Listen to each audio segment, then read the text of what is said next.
There we go. How do you stop that automatic response? Well, you don't actually, because it's intrinsic. It's inbuilt. It's part of your firmware. Can you suck? Okay, let me tell you how you. Here's how you do. Here's how you defeat the automatic male protector dynamic. You have time to think about it. So, for instance, if you look at the Titanic, when the Titanic was going down, they had half an hour, 45 minutes before it went under, right? And men would stay on the Titanic because it's women and children first, and they didn't want to be the guy who was pussy enough to get on the lifeboats. That's why even on the lifeboats, there's still room on the lifeboats. But men were like, I'm going to go down. I don't want to be seen as the coward. And that was just the way white people were back then. They didn't want to get on the lifeboats with the women and children and take a spot that could possibly have been used. And all the women and children were already on. They just didn't want to get on. It was like this masculine sense of pride that they would rather die than be seen as a coward. Okay, well, then you look at the Costa Concordia sinking, and guys were just like, fuck this. You want equality? I'm getting out of here, and I'm going to just climb over you bitches. When men have the time to think about life-threatening situations, that's when they, like the guys who are like the black pill doomers, right? They're like, fuck this, I'm out. I don't care. You could die. But when it's immediate, like say, for example, the Aspen, Colorado, like James Holmes, when he shot up that theater back in the day, when it is, the Las Vegas shooting, there's instances of men who just instantly threw themselves in front of live ammunition to save women and get killed, honestly. For women, they didn't even know. It was just instinctive. Sperm is cheap. Eggs are expensive. In fact, there were guys, there's video of guys back then of them trying to draw fire. So that was like, shoot me first, don't shoot her. Or they would lay on top of the girl and take the bullet for the girl, or they get in front of live ammunition. Remember, 77 people died on that. So that is because it's an immediate response. You want to know why Ryan Carson got knifed? Because that was an immediate protector dynamic response. He didn't have time to think about it. It was instinctive. I've shown video of this guy. He was in some club foyer, or like just like right before he goes in the club, and he notices there's closed circuit TV. I don't have the video, sorry, but closed circuit TV.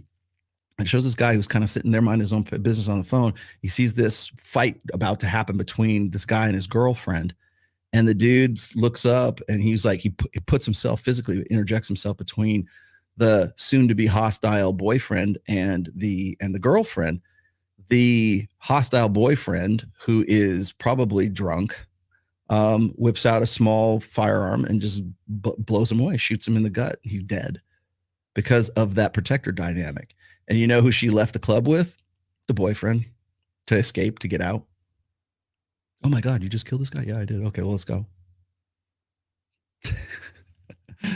He still thinks about high status. He still thinks about mate switching hypothesis. One would think that the guy on the floor would have been a better mate choice than the violent guy with the gun. But that's not how it works in the real world, children. That's not how it works. Hello there, children. How's it going? How do you defeat it? You have time to think about it. In fact, guys do it all the time now. If you see like a violent, like I've caught myself in the same thing. Matter of fact, I did so at the club in Hakkasan. There's guys who are just kind of like trying to work up on that. Like when you're in Hakkasan, if you're in like the private areas, like nobody's supposed to come in those areas, and the security is supposed to keep them out. And so we had like two full tables that were reserved for us and dedicated. So the girls are there because we had a lot of people, right?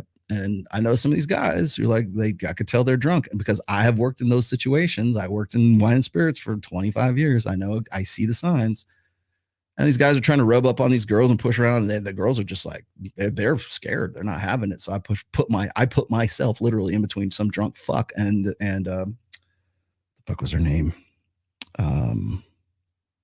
Kayla Rockets. Go look up Kayla Rockets on Instagram. You'll see who it was.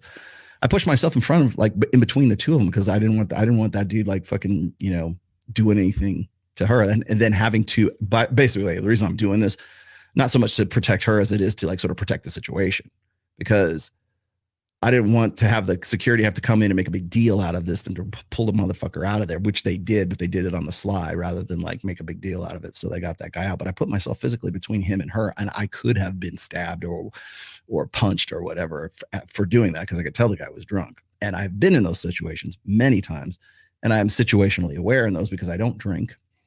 And like have said before, and Ed Lattimore agrees with me, it's like being the only sober guy in the club is like a superpower. So if you're big enough and you have skills and you're aware enough and you're not drunk and you're not stoned or whatever, you have a superpower.